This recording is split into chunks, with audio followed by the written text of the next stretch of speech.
بسم اللہ الرحمن الرحیم۔ السلام علیکم ناظرین، حنیف سعید کی ادبی دنیا میں آپ کو خوش آمدید کہتے ہیں، اور آپ جانتے ہی ہیں کہ یہ ادبی دنیا Pakistan aesthetic hair transplant centre کے تعاون سے آپ کی خدمت میں سجائی جاتی ہے۔ ناظرین، اس وقت ہم پاکستان کے خوبصورت شہر زندہ دلانے لاہور کے ساتھ لاہور میں موجود ہیں، اور لاہور کے بارے میں کہتے ہیں کہ جس نے لاہور نہیں دیکھا وہ جمے نہیں۔ بہت خوبصورت شہر، بہت خوبصورت لوگ اور ادب سے محبت کرنے والے لوگ جو یہاں پر منعقد کر رہے ہیں جشن جون ایلیا کانفرنس۔ جشن جون ایلیا کانفرنس بہت ہی بڑے پیمانے پر یہاں منعقد کی گئی ہے عشق آباد کے زیر اہتمام، اور خوش قسمتی سے یہاں ہماری ملاقات ہوئی جناب شکیل جاذب صاحب کے سے، جو کہ ایک بہت بلند پایہ ادبی مقام رکھتے ہیں، بہت عمدہ شاعر ہیں، سول سروس سے ان کا تعلق ہے، وفاقی گورنمنٹ سے وابستہ ہیں۔ 1990 کی دہائی سے جو ہے تو وہ شعر و ادب کے سے لگاؤ رکھتے ہیں اور شعر کہہ رہے ہیں۔ ان کے 2 شعری مجموعے جب سانس میں گرہ پڑتی ہے اور جب سانس میں گرہیں پڑتی ہیں اور نمی دانم منظر عام پر آ کر آپ کو ایک بہت ہی قداور ادبی شخصیت اور بہترین شاعر جو ہے تو دور حاضر کے بہترین مشہور شاعر جو ہے وہ ثابت کر چکے ہیں۔ فرماتے ہیں پھر تجھے اور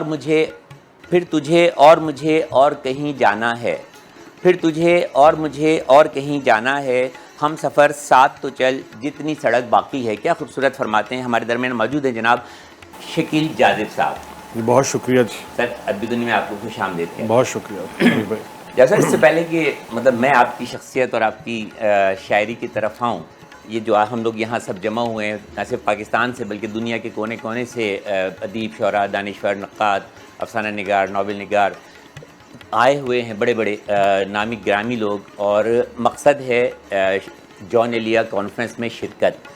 تو یہ جون ایلیا صاحب جو ہیں اتنی بڑی ہستی کہ لوگ ان سے اتنی محبت کرتے ہیں، اتنا ان کا جو ہے تو ابھی تک احترام کرتے ہیں، ان کی یاد میں پوری کانفرنس جو ہے تو وہ منعقد کر ڈالتے ہیں۔ بسم اللہ الرحمن الرحیم۔ منیف بھائی بہت شکریہ۔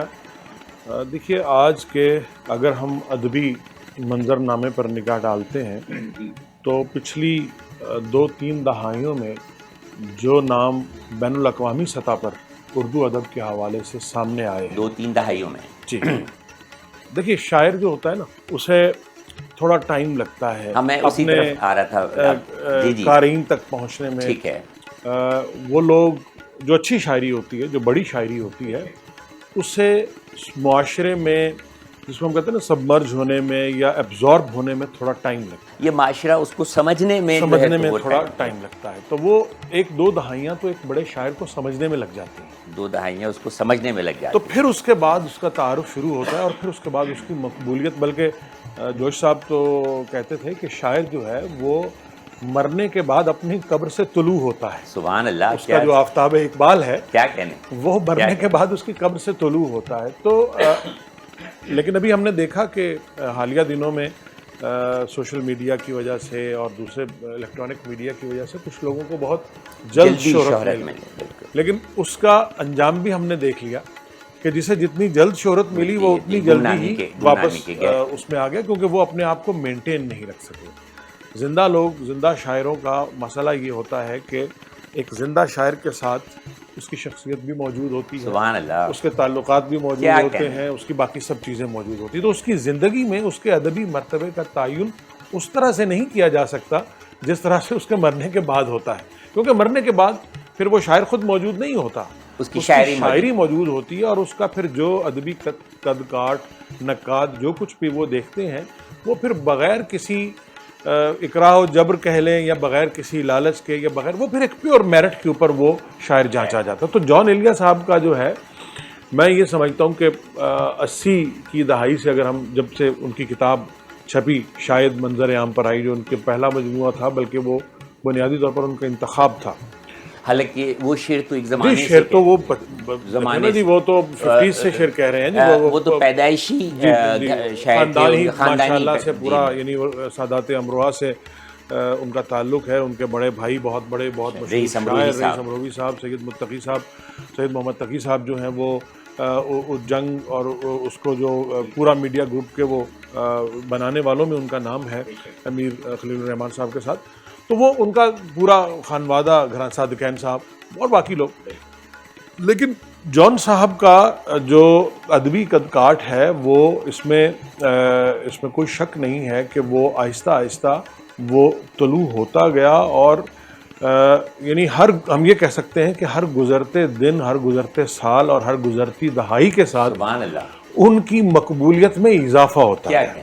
اور اب اس وقت عالم یہ ہے کہ وہ شاید، جیسے میں فراز صاحب کی اگر مثال دوں، کہ اپنی زندگی میں جنہیں بہت شہرت ملی اور وہ بہت لوگوں نے ان کو چاہا، اور بہت، یعنی اس وقت اگر ہم مقبولیت کا گراف دیکھیں تو شاید جون صاحب کا گراف جو فراز صاحب سے بھی اوپر ہے۔ تو یہ لاہور میں یہ جو جشن جون ایلیا منعقد کیا جا رہا ہے، یہ ہمارے دوست ہیں، بڑے بھائی ہیں عباس تابش صاحب، بہت بڑے انہوں نے بہت بڑا نام، آج کی اردو غزل کا بہت بڑا نام ہے، اس میں کوئی شک نہیں، پوری دنیا میں ادب کی خدمت کے حوالے سے بھی ایک جانا پہچانا نام۔ انہوں نے ادب کی ایک اور طرح سے خدمت شروع کی ہے کہ وہ ایک ویب سائٹ انہوں نے لانچ کی ہے عشق آباد کے نام سے۔ اچھا، انڈیا میں تو ہم دیکھ رہے ہیں کہ ریختہ کے نام سے چل رہی ہے، یا اس سے پہلے urdu.com، یا وہ، لیکن وہ ویب سائٹس ایک پیور ادبی طور پر جس کو ہم کہتے ہیں سوائے ریختہ کے اور کوئی نہیں ہے۔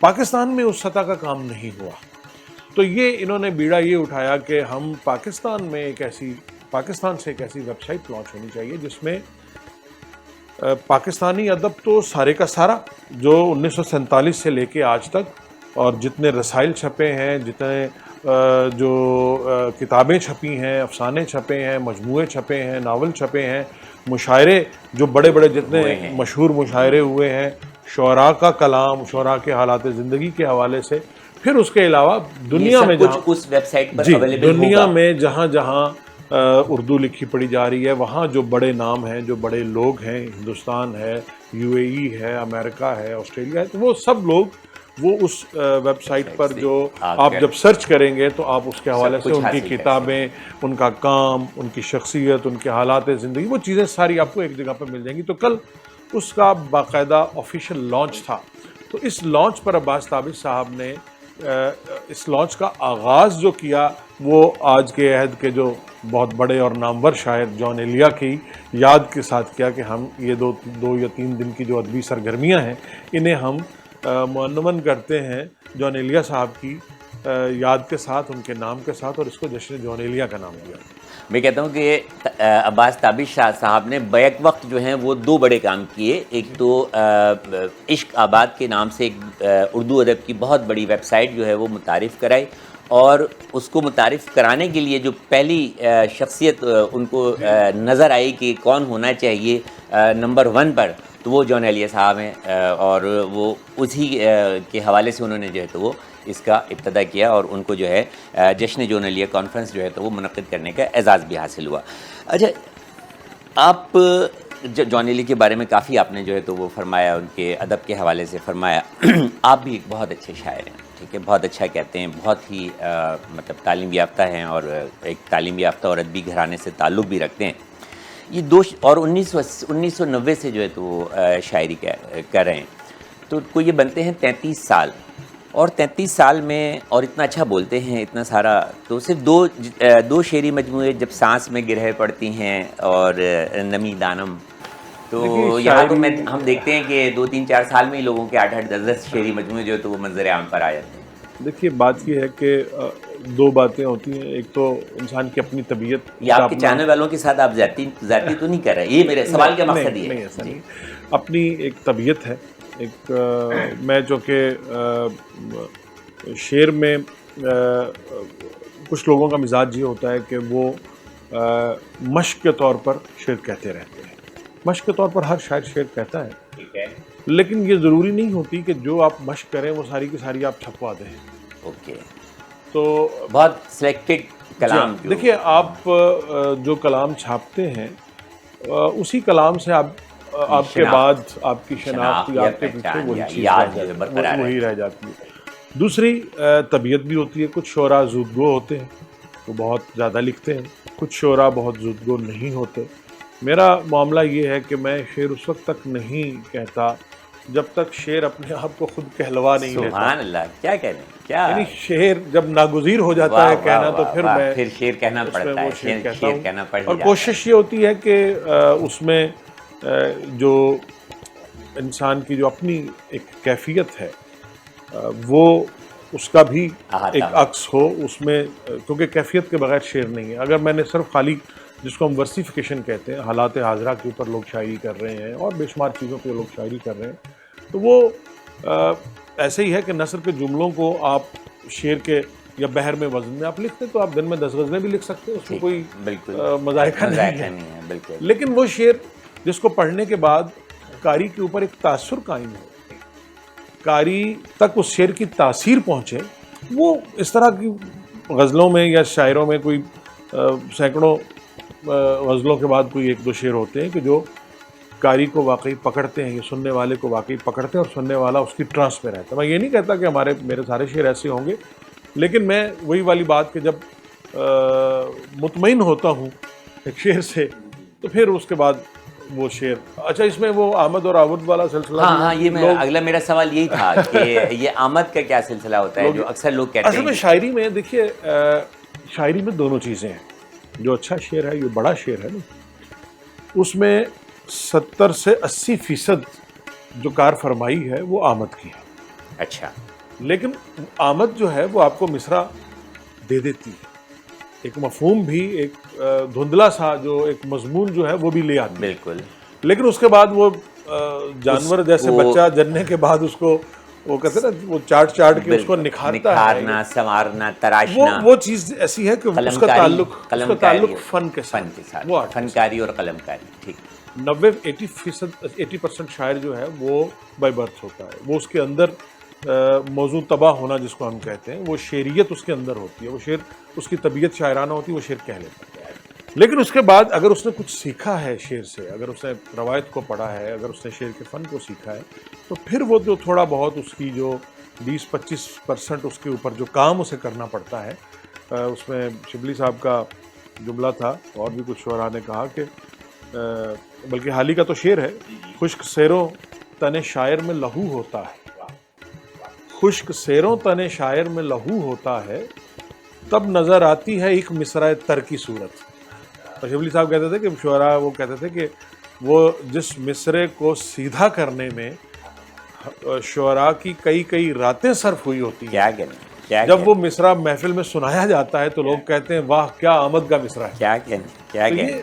وہ آمد کو آپ اس سے وہ نہیں کر سکتے کہ یہ صرف خالی آپ آورد سے شعر نہیں کہہ سکتے، لیکن صرف آمد کا جو شعر ہے وہ شعر تو ہوگا، لیکن اس میں پھر بہت اس میں وہ جو ایک آنچ کی کمی جس کو ہم کہتے ہیں بنانا، وہ پھر شاعر کی اپنی جو ذہنی کیفیت ہے، اس کی جو فکر کی سطح ہے، اس کی جو سوچ کی بلندی ہے، وہ پھر اس خیال کو، اس خاکے کو جو ہے وہ ایک شعر کی صورت میں. دیکھیے کوئی بھی فن ہے، مطلب شاعری ہے، مصوری ہے، موسیقی ہے، پہلے اسکیچ، تاکہ جو آپ کا رقص ہے، یعنی یہ تمام فنون میں لطیفہ ہیں.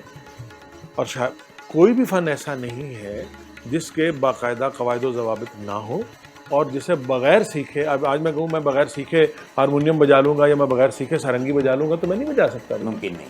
تو مجھے اس کے اچھا، اب کئی لوگ سر میں ہوتے ہیں، آپ ان سے کوئی بھی گانا کہیں وہ آپ کو اچھا سنا دیں گے، لیکن اس کا یہ مطلب ہرگز نہیں کہ وہ اچھے گلوکار ہیں.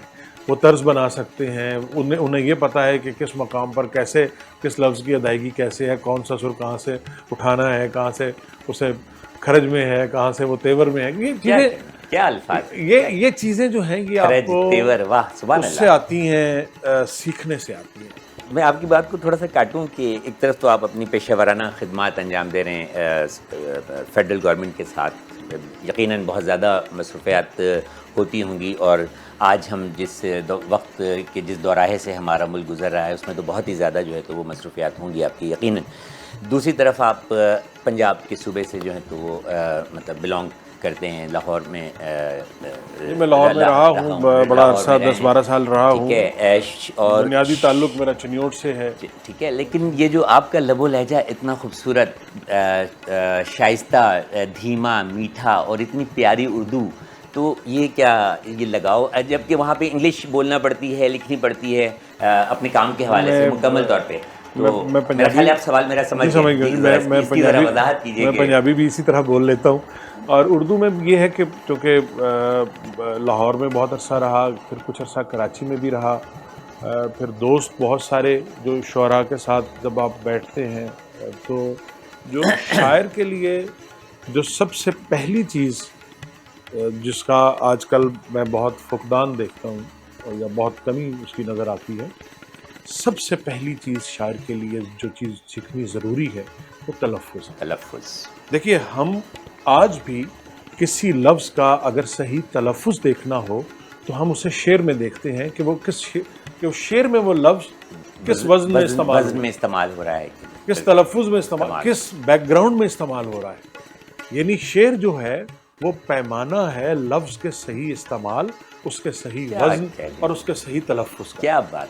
تو جس شخص کو شعر سے لگاؤ، اچھا اب اس میں چونکہ روایت کو پڑھا ہے، میر کو پڑھا ہے، مصفی کو پڑھا ہے، آتش کو پڑھا ہے، مومن کو پڑھا ہے، ذوق کو پڑھا ہے، جو غالب جتنے بھی مطلب یعنی ہمارے، اور انہیں اپنے شوق سے پڑھا ہے، یعنی اپنی یعنی وہ ایک چیز، کیونکہ میں نے اردو میں پھر بعد میں اپنے شوق سے میں نے اردو میں ماسٹرز بھی کیا، MBBS کیا تھا پہلے، پھر سول سروسز میں ہے جی، تو وہ یہ چیزیں اپنے شوق سے پھر آتی ہیں، اور اس میں پھر اب جیسے اب آپ انیس کو پڑھتے ہیں یا دبیر کو پڑھتے ہیں یا مرثیہ خوانی میں جب آپ جاتے ہیں تو یہ چیزیں وہاں بہت زیادہ کاؤنٹ کرتی ہیں، آپ کا لہجہ، آپ کا تلفظ، آپ کا اتار چڑھاؤ، لفظوں کا اتار چڑھاؤ، تو آپ کو یہ سب چیزیں شاعری سکھاتی ہے۔ ہاں، میرا اگلا سوال یہ تھا کہ کیا یہ سیکھنا پڑتا ہے؟ یہ شاعری سکھاتی ہے، یہ شاعری سکھاتی ہے، یعنی کہ اگر آپ نے شاعری آپ کو آپ کا شعر سے خالی صرف اگر آپ کی دلچسپی بھی ہے، آپ نے صرف مطالعہ بھی کیا ہوا ہے، آپ کو جو ہے تو وہ باادب بنا دے گی، کسی نہ کسی حد تک جو ہے تو وہ آپ کو باادب بنا دے گی، اور اس کے بعد آپ کی اپنی جو ہے تو وہ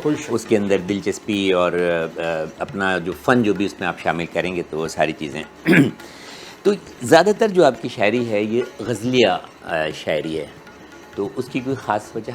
اصل میں یہ بھی مزاج کی بات ہے، کچھ شعراء کے نزدیک جو ہے وہ نظم ان کے مزاج کو زیادہ سوٹ کرتی ہے۔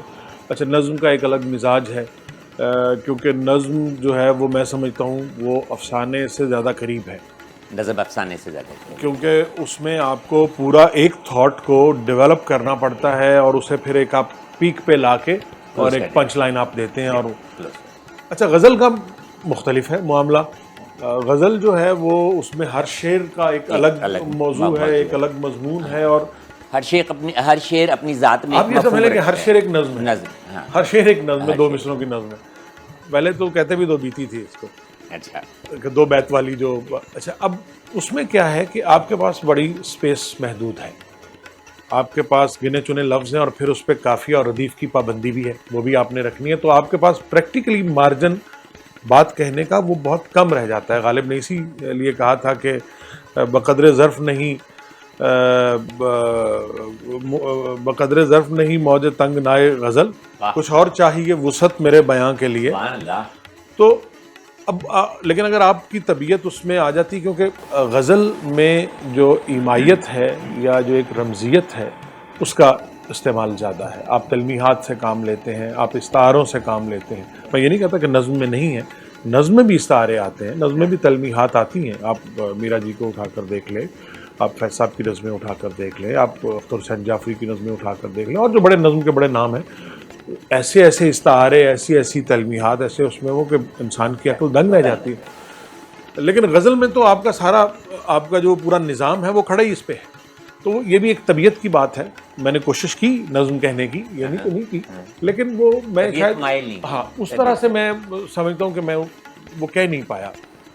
اچھا، آپ نے بتایا کہ MBBS بھی آپ نے کیا، ٹھیک ہے، اور نام آپ نے بتایا شکیل جاذب، تو اتنی 25 سال لگا کے MBBS کرنے کے بعد اور پھر ڈیفینیٹلی CSS کا ایگزام پاس کرنے کے بعد آپ جو تو پہنچ گئے، تو یہ ڈاکٹر کو اپنے نام سے کیوں جدا کیا؟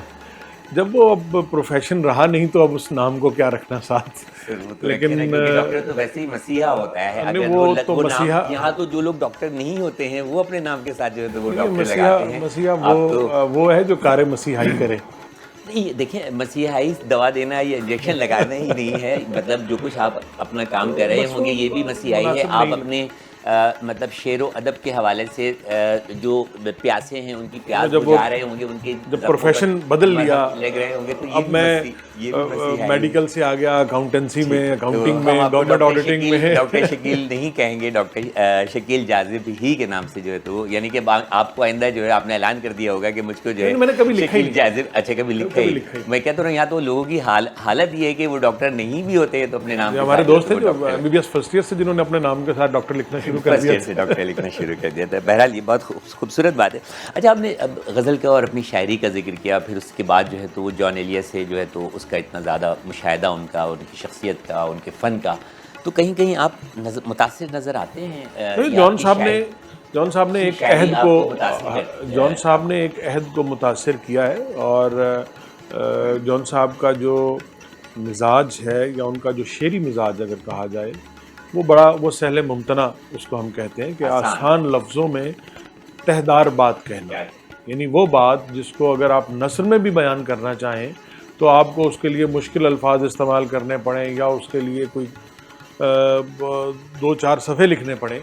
تو وہ جان صاحب بڑی ایک چھوٹے سے مصرے میں ہم نے رنجش میں یہ نہیں سوچا، کچھ سخن تو زباں کے تھے ہی نہیں. واہ واہ واہ واہ. تو مطلب یہ ان کی یہ سادگی وہ نہیں ہے کہ جس میں بات سادہ کی گئی ہے، بات بہت گہری ہے، بات بہت گہری ہے، لیکن بیان بہت سادہ ہے. تو یہ ان کا معجزہ ہے، ان کے شعری معجزہ یا شعری اعجاز. اور میں سمجھتا ہوں کہ ان کی مقبولیت کی ایک اہم وجہ یہ بھی ہے کہ ان کے شعر، ان کا کلام جو ہے بہت جلدی پڑھنے والوں کو سادہ سمجھ میں آ جاتا ہے اور زبان زد عام جو ہے تو وہ ہو جاتا ہے. یعنی بھائی سادہ زبان میں شعر کہنا جتنا آسان نظر آتا ہے، یہ اتنا حقیقت میں اتنا ہی مشکل ہے. کیا کہنے، کیا بات. آپ مشکل لفظ استعمال کر کے، تراکیب استعمال کر کے اور مکفہ مسجع بڑی ایک وہ کہہ کے آپ ایک مشکل مفہوم بیان کر سکتے ہیں. لیکن اگر میں وہ کہوں گا آپ کو کہ یہی مفہوم آپ نے بالکل سادہ اور عام فہم لفظوں میں بیان کرنا ہے تو وہ اس کے لیے بڑی قادر الکلامی چاہیے. میں موازنہ نہیں کر رہا، وہ تو شبلی صاحب نے موازنہ دبیر و انیس کیا، لیکن میں آپ کو مثال کے طور پر ہم ایک جنرل گفتگو میں آپ کو اس کی مثال سمجھا دیتا ہوں کہ دبیر کا ایک مرثیے کا مطلع ہے کہ پیدا شعاع مہر کی مقراض جب ہوئی، پنہاں درازی پر تاؤ سے شب ہوئی.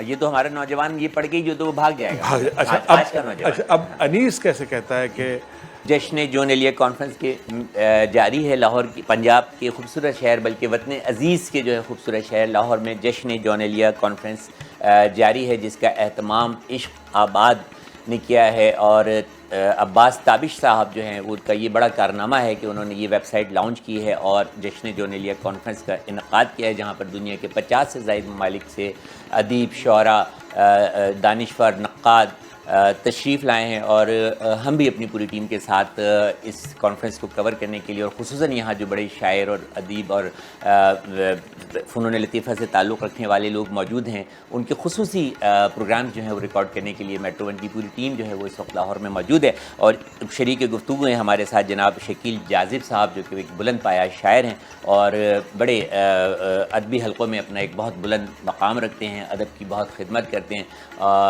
بہت ہی اچھا کہتے ہیں، بہت ہی اچھی گفتگو فرما رہے ہیں. لیکن وقت ہوا ایک چھوٹے سے بریک کا اور وقفہ لیتے ہیں، اور اس امید کے ساتھ کیونکہ شکیل جاذب صاحب ہمارے ساتھ موجود ہیں اور بات ہو رہی ہے جشن جون ایلیا کانفرنس کے حوالے سے، تو اس امید کے ساتھ کہ آپ ہمارے ساتھ جڑے رہیں گے حنیف سعید کی ادبی دنیا میں.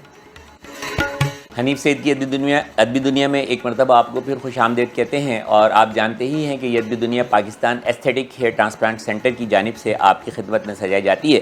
ہماری آج کی ادبی دنیا کا خصوصی پروگرام جشن جون ایلیا کانفرنس کے حوالے سے جاری ہے، اور شریک گفتگو ہیں جناب شکیل جاذب صاحب، جو کہ خود بھی بہت بلند پایہ مقام رکھتے ہیں شعر و ادب کے حوالے سے اور بڑی خوبصورت گفتگو فرما رہے ہیں. جی شکیل صاحب، کہیں چھوڑ گئے تھے آپ ہمیں راستے میں؟ وہ بات ہو رہی تھی کہ سہل ممتنع جو ہے کہ وہ آسان لفظوں میں گہری بات یا مشکل بات کو کہنے کا. دبیر کا ایک مرثیے کا شعر ہے کہ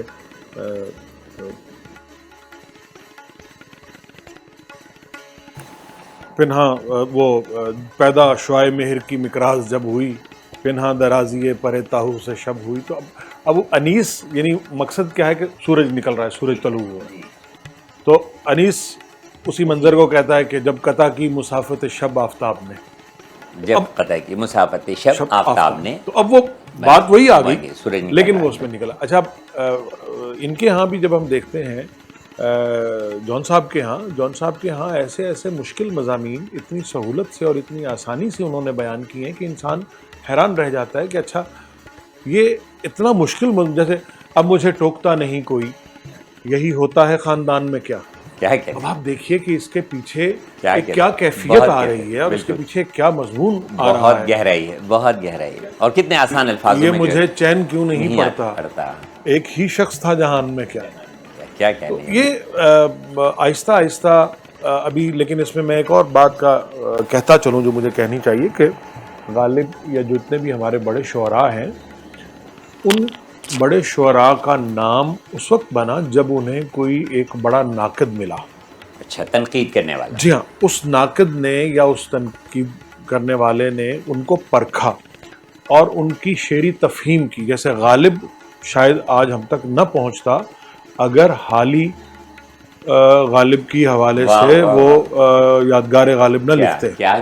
کیا بات۔ تو وہ ہم اس کے بعد سے پھر غالب، اچھا جون صاحب کے ہاں ابھی مکمل طور پر جون کی شاعری کے حوالے سے یعنی ایسا کوئی نقاد نہیں آیا کہ جس نے صرف اور صرف جون کے شعری نکات کو اور شعری جہات کو اور اس کے شعری جہان کو آشکار کیا ہو۔ ابھی تک جو کچھ بھی ہو رہا ہے وہ سب سوشل میڈیا کے تھرو ہو رہا ہے، ہماری اپنی گفتگویں ہے یا موضوعات ہیں یا مختلف یہ جیسے جشن ہو گئے یا کوئی اس طرح کی باتیں ہوں گی۔ تحریری سطح پر کوئی ایسا بڑا کام نہیں ہوا جس سے جون صاحب کی جو چھپے ہوئے گوشے ہیں، میرا خیال ہے ابھی تک کوئی اس لیول پر پہنچے ہی نہیں کہ جو ان کے چھپے ہوئے گوشوں کو یا تحریر میں احاطہ کر سکے۔ لیکن یہ ہونا چاہیے۔ جون ایلیٹ تو اتنا بڑا نام ہے کہ اگر ہم مطلب اس سے بولتے رہیں تو جو تو مہینوں جو ہے تو وہ چاہیے، پھر بھی ہم نہیں کریں۔ کچھ تھوڑا سا اگر آپ کے کلام کی بھی طرف آ جاتے ہیں کہ کچھ کہیں کہیں رومانویت نظر آتی ہے، کہیں کہیں کوئی بغاوت نظر آتی ہے، بس ایسے ہی ہے جی۔ یہ کہیں جو ہے تو یہ اتنا اختلافی مطلب منظر کیوں نظر آتا ہے آپ کی شاعری میں؟ اور دیکھنے سے تو آپ ظاہر جو آپ کی شخصیت ہے وہ لگتا ہے کہ بڑی مطلب یہ کہ رومانوی سی ہوگی اور بہت ہی۔ اس میں دونوں چیزیں ہیں جی۔ اس میں کچھ چیزیں یہ بھی ہیں کہ آپ اپنے خارج سے بھی بے خبر نہیں رہ سکتے، جو کچھ آپ کے ارد گرد ہو رہا ہے وہ آپ کے اوپر اثر انداز ہوتا ہے، اور آپ کی اپنی جو قلبی واردات ہے، جو ایک اپنی روحانی کیفیات ہیں وہ بھی اس کا حصہ بنتی ہیں، تو وہ پھر ان چیزوں سے مل کر جو ایک چیز بنتی ہے اس میں سارے رنگ ہوتے ہیں۔ عطا ہو سکے۔ کیسے دل بیتاب کا اظہار وہاں ہو، سبحان اللہ، کیسے دل بیتاب کا اظہار وہاں ہو، جس رشتہ بے نام میں خاموشی زباں ہو۔ سبحان اللہ، واہ، جس رشتہ بے نام میں خاموشی زباں ہو، کیا کہنے۔ کیسے دل بیتاب کا اظہار وہاں ہو، جس رشتہ بے نام میں خاموشی زباں ہو، کس کو تیرے پہلو میں غم سود و زیاں ہو، کس کو تیرے پہلو میں غم سود و زیاں ہو، کیا کار محبت سے الگ کار جہاں ہو۔ کیا کہنے، کیا کہنے، کس کو تیرے پہلو میں غم سود و زیاں ہو، کیا اچھا کہا ہے۔ کیا کار محبت سے الگ کار جہاں ہو، پہرے ہو زباں پر تو الگ طرز بیاں ہو۔ میں نے کہا نا بغاوت نظر آتی ہے ایک۔ پہرے ہو زباں پر تو الگ طرز بیاں ہو، اے دل کی خلش اب میری آنکھوں سے رواں ہو۔ سبحان اللہ، سبحان اللہ، کیا پہرے ہو زباں پر تو الگ طرز بیاں ہو، اے دل کی خلش اب میری آنکھوں سے رواں ہو۔ کیا کہنے۔ ہر روز نئے خواب ہیں بہکانے کو اس کے، ہر روز نئے خواب ہیں، ہر روز نئے خواب ہیں بہکانے کو اس کے، اے یاد غم یار سرے دل نگراں ہو۔ واہ واہ واہ، کیا لفظوں کی بنائی ہے، اے یاد غم یار سرے دل نگراں ہو۔ سبحان اللہ، ہر روز نئے خواب ہیں بہکانے کو اس کے، واہ واہ واہ، اے یاد غم یار سرے دل نگراں ہو، اب صرف تصور سے گزارا نہیں ممکن، سبحان اللہ، اب صرف تصور سے گزارا نہیں ممکن، تم ہو تو میرے دوست مگر دوست کہاں ہو۔ ہاں، تم ہو تو میرے دوست مگر دوست اب صرف تصور سے گزارا نہیں ممکن، تم ہو تو میرے پاس مگر دوست کہاں ہو، اور صدقہ تیری رعنائی پہ ہو گرد مہو سال، صدقہ صدقہ تیری رعنائی پہ ہو گرد مہو سال، ہر روز تیرا حسن نئی دھج سے جواں ہو، سبحان اللہ، سبحان اللہ.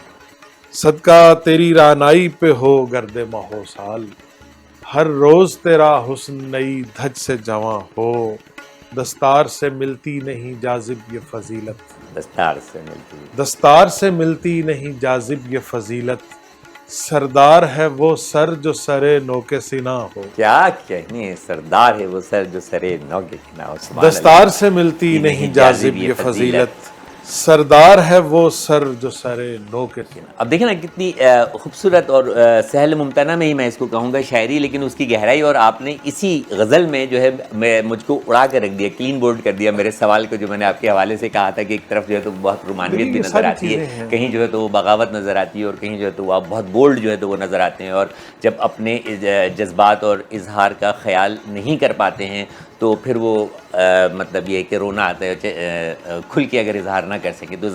سر یہ آزادی اظہار رائے، آپ تو کیونکہ ایک سول سرونٹ بھی ہیں، تو ہمارے معاشرے میں کتنی ہے؟ آپ میڈیا سے تعلق رکھتے ہیں، آپ میرے سے زیادہ بہتر جانتے ہیں.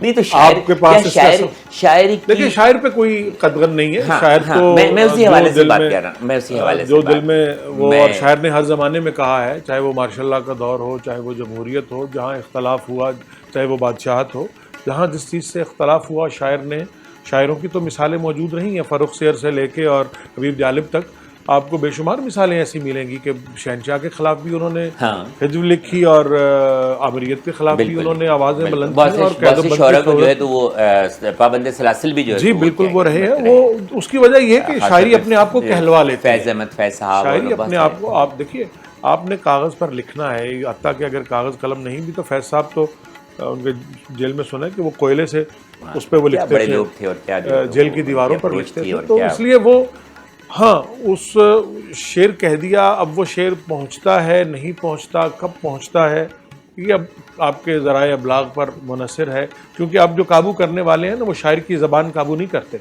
اب وہ ذریعہ ابلاغ کو قابو کرتے ہیں، جو ہمارے سماجی رابطوں کی جو، تاکہ شعر چھپے نہ، آن ایئر نہ ہو، کہیں جائے نہ، میڈیا پہ نہ آئے. تو وہ چیزیں ہیں. بالکل بھائی جی. سر گفتگو تو جاری رہے گی، آپ کا کلام اتنا عمدہ ہے کہ اگر نہ سنیں تو وہ جی میں ایک بس آپ کے چاہنے والوں کے ساتھ زیادتی ایک غزل اور سنا کے پھر میں اجازت چاہوں گا. ابھی ایک بالکل تازہ غزل ہے جو کبھی بھی کہیں نہیں سنائی میں نے. یہ ہماری خوش قسمتی کہ آپ ہمارے پروگرام میں. ہماری بے کسی پہ تم کو پیار کیسے آ گیا، ہماری بے کسی پہ تم کو پیار کیسے آ گیا، ہماری بے کسی پہ تم کو پیار کیسے آ گیا، خزاں کے ہوتے موسم بہار کیسے آ گیا. سبحان اللہ، واہ واہ واہ. وہ دل زدوں کا قافلہ وہیں کہیں ہے دشت میں، واہ. وہ دل زدوں کا قافلہ، وہ دل زدوں کا قافلہ وہیں کہیں ہے دشت میں، تو پھر حضور شاہ تک غبار کیسے آ گیا. اور ہمارے رت جگے ہمارے اشک یہ بتائیں گے، ہمارے رت جگے ہمارے اشک یہ بتائیں گے، ہمارے رت جگے ہمارے اشک یہ بتائیں گے، ہمیں ستار گان کا شمار کیسے آ گیا. سبحان اللہ، واہ. نہ لو لگی ہے پھر کہیں نہ تم کو بھول پائے ہیں، واہ واہ واہ. نہ لو لگی ہے پھر کہیں نہ تم کو بھول پائے ہیں، کیا کہنے، تو پھر دل تباہ کو قرار کیسے آ گیا. سبحان اللہ، سبحان اللہ. اور جہاں سے اپنے خون میں نہا کے آئے تھے کبھی، واہ. جہاں سے اپنے خون میں نہا کے آئے تھے کبھی، ہماری رہ میں پھر وہی دیار کیسے آ گیا. کیا کہنے، جہاں سے اپنے خون میں نہا کے آئے تھے کبھی، ہماری رہ میں پھر وہی دیار کیسے آ گیا. یہاں طلسم رنگ و بو نہ میں کشوں کی ہاؤ ہو، واہ. یہاں طلسم رنگ و بو نہ میں کشوں کی ہاؤ ہو، یہاں حضور میں گناہ گار کیسے آ گیا. سبحان اللہ. یہاں حضور میں، اور نظر کا تار خوں ہوا برائے رنگ گل رخاں، نظر کا تار خوں ہوا برائے رنگ گل رخاں، ہمیں خبر ہے حسن پر نکھار کیسے آ گیا. سبحان اللہ، واہ واہ واہ. کیا معراج. اور مجھے غرض نہیں بکا ہے کون کتنے دام میں، واہ. مجھے غرض نہیں بکا ہے کون کتنے دام میں، فریب جاہ و زر میں میرا یار کیسے آ گیا. مجھے غرض نہیں بکا ہے کون کتنے دام میں، فریب جاہ و زر میں میرا یار کیسے آ گیا. یہاں بغیر اذن کے نہ لب ہلیں نہ گل کھلیں، کیا جو آپ بات کہہ رہے تھے. کیا کہنا یہاں بغیر اذن کے نہ لب ہلیں نہ گل کھلیں، یہ پھول تیرتا ندی کے پار کیسے آ گیا.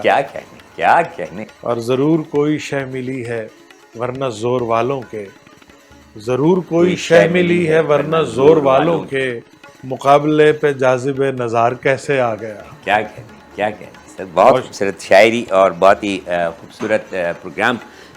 محترم جناب شکیل جاذب صاحب کے ساتھ وقت ہوا ہے ایک چھوٹے سے وقفے کا، اس امید کے ساتھ کہ شکیل جاذب صاحب ہمارے ساتھ موجود ہیں. آپ جڑے رہیں گے حنیف سید کی ادبی دنیا میں. حنیف سید کی ادبی دنیا میں ایک مرتبہ آپ کو پھر خوش آمدید کہتے ہیں. یہ ادبی دنیا Pakistan aesthetic hair transplant centre کے تعاون سے آپ کی خدمت میں سجائی جاتی ہے. Pakistan aesthetic hair transplant centre کا کہنا ہے ویئر بیوٹی اسپیکس، جہاں خوبصورتی بولتی ہے. ناظرین، جشن جونیلیہ کانفرنس پاکستان کے خوبصورت شہر لاہور میں جاری ہے، اور اس کانفرنس میں شرکت کرنے کے لیے میٹرو ٹی وی 1 کی پوری ٹیم خصوصی طور پر مدعو کی گئی ہے، اور ہم یہاں پر موجود ہیں. کانفرنس کو بھی کور کر رہے ہیں، اور اس کے حوالے سے جشن جون ایلیہ کی شخصیت پر، ان کے فن پر، اور ان کی جو فکر، احساس، سوچ، بلندی، اس پر جو ہے مقالے اور تمام چیزیں جو سیمینارز منعقد کیے جا رہے ہیں. لوگ اپنی اپنی رائے کا اظہار کر رہے ہیں، لیکن اتنی بڑی اور شعراء آفاق شخصیت ہے کہ چند الفاظوں میں، چند دنوں میں، چند لوگوں کی رائے کے اظہار سے اس کا احاطہ جو ہے وہ ممکن نہیں ہے. ہمارے ساتھ شریک گفتگو تھے جناب شکیل جاذب صاحب، جو خود بھی ایک بہت بلند پایہ شاعر ہیں. انہوں نے بھی جون صاحب کے حوالے سے بہت ہی اچھی اور ادبی گفتگو کی، اور ان کے ادبی قد کے حوالے سے جو ہے تو ان کے ادب کا احاطہ کرنے کی کوشش کی. اور ان کا کہنا تھا کہ یہ تو 20-22 سال ابھی ان کے انتقال کو ہوئے ہیں، صدیوں گزر جائیں گی، جب کہیں جا کے جون ایلیہ جو ہے وہ سمجھ میں آئے گا. جس طرح غالب جو ہے تو وہ 100 سال کے بعد بھی سمجھ میں نہیں آیا، تو جون ایلیہ کو سمجھنے کے لیے تقریباً 100 سال سے بھی زیادہ کا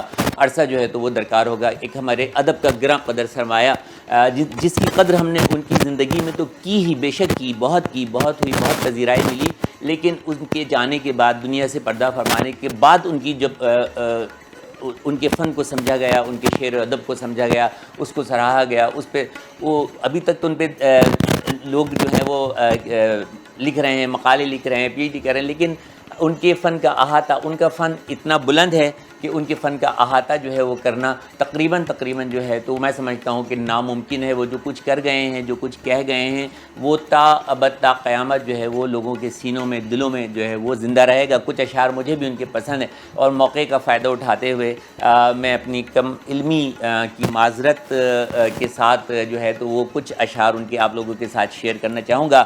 فرماتے ہیں میرا ایک مشورہ ہے التجا نہیں، میرا ایک مشورہ ہے التجا نہیں، تو میرے پاس سے جا نہیں.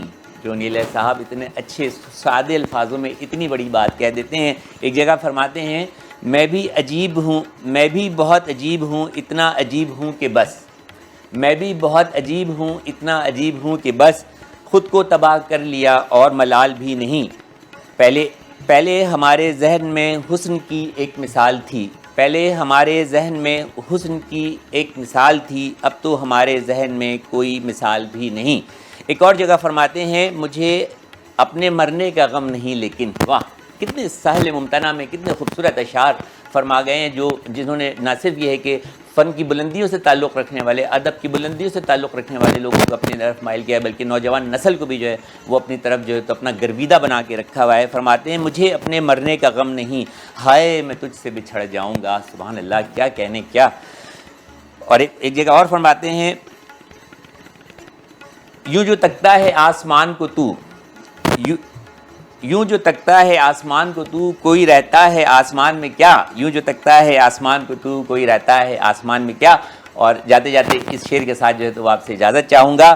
یہ مجھے چین کیوں نہیں پڑتا، یہ مجھے چین کیوں نہیں پڑتا، ایک ہی شخص تھا جہاں میں کیا. حنیف سید کی ادبی دنیا سے ڈاکٹر حنیف سید کو اجازت دیجیے. اللہ حافظ.